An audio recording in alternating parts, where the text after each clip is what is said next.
Magugulat ka, pero ang tinapay na nilalantakan mo araw-araw ay may halo galing sa buhok ng tao at food angina, legal yan. Imagine mo, gago, yung tinapay na nilagyan mo ng mantikilya kaninang umaga, may sangkap na mula sa buhok na kinalap sa mga barbershop sa China at India. Hindi yan pelikulang horror, kundi yan ang real talk sa food industry. Nilalagay nila yung shit na yan para lumambat, bumukol, at hindi agad mapanis ang tinapay. Gustong-gusto ng mga manufacturer yan at pinupuno nila kung saan-saan.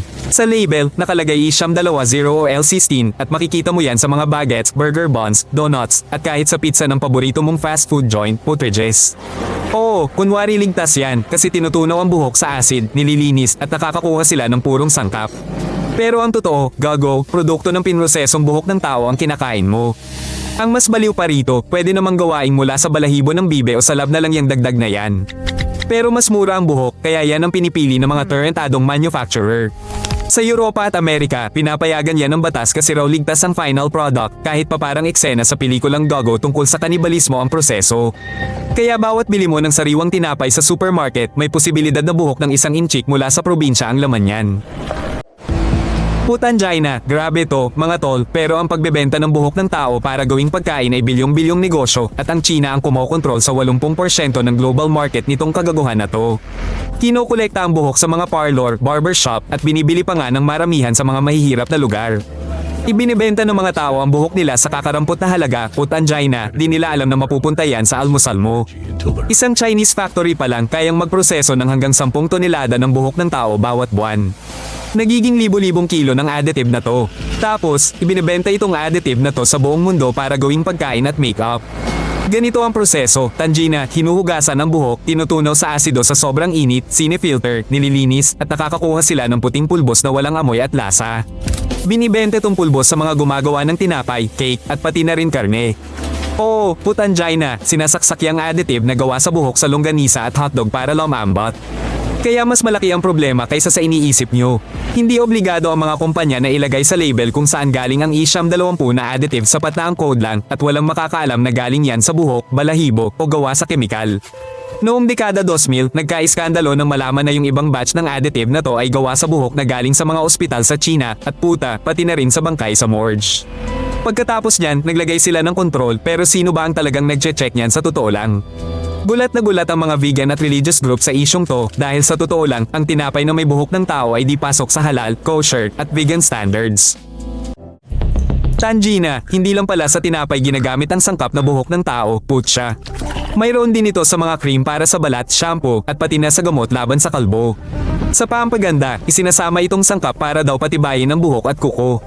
Ang ironiya, gago, yung pampatubo ng buhok mo, baka buhok din ng iba ang gamit. Sa tableta at health supplements, ginagamit din ang putang inang sangkap na yan para daw panglinis ng katawan, panggamot sa bronchitis, at kahit sa hangover pa. Lintik, pinapagaling mo sarili mo gamit ang produktong may buhok ng tao, hindi mo lang alam, tanga. Pero ang pinaka-abnormal talaga, sa gawa-gawang karne at protein shake ng mga batak, isinasama rin nila yung putang inang sangkap na yan para raw gumanda ang timpla. Sa Japan at Korea, ang buhok, ginagawa nilang pataba sa halamanan kasi sagana sa nitrogen. Kaya baka yung gulay na binibili mo sa palengke, lumaki sa lupang inabono ng buhok ng tao, putya. May mga startup pa nga, gago, na ginagawang gasolina at construction materials ang buhok. Aba, puta, talagang nahahanapan ng tao ng gamit ang bawat hibla ng sarili niya. Aba, puta, tinatapon ng mga barbershop ang halos 72 milyong kilo ng buhok taon-taon sa Amerika pa lang. At ang malaking bahagi ng kupal na yan, hindi napupunta sa basurahan kundi near-recycle. Tangina, nakakapraning to pero may mga paraan para iwasan ang buhok sa tinapay mo. Kailangan mo lang malaman kung ano ang bantayan at anong produkto ang iiwasan. Una sa lahat, basahin ang ingredients at hanapin ang E920 o ang salitang L16. Pag nakita mo yan, tandaan mong may 70% chance na galing sa pinrosesong buhok ang putang inang yan, hindi lang kung ano-anong kemikal. Bumili ka ng tinapay sa maliliit na panaderia, kadalasan hindi sila gumagamit ng pang-industriyang pampatagal kasi pa konti-konti lang ang gawa nila at mabilis na bebenta. Hanapin mo sa packaging ang vegan, halal o kosher. Pag certified yan, ibig sabihin ang dagdag dyan ay kemikal o kaya galing sa balahibo ng pato pero tiyak na hindi galing sa buhok ng tao, putangina. Ang pinakasiguradong paraan, maghulno ka ng sarili mong tinapay sa bahay gamit ang trigo, tubig, asin, at yeast, walang kung ano-anong e-numbers o dagdag. Mura, masarap, at garantisadong walang buhok ng ibang tao, tangina.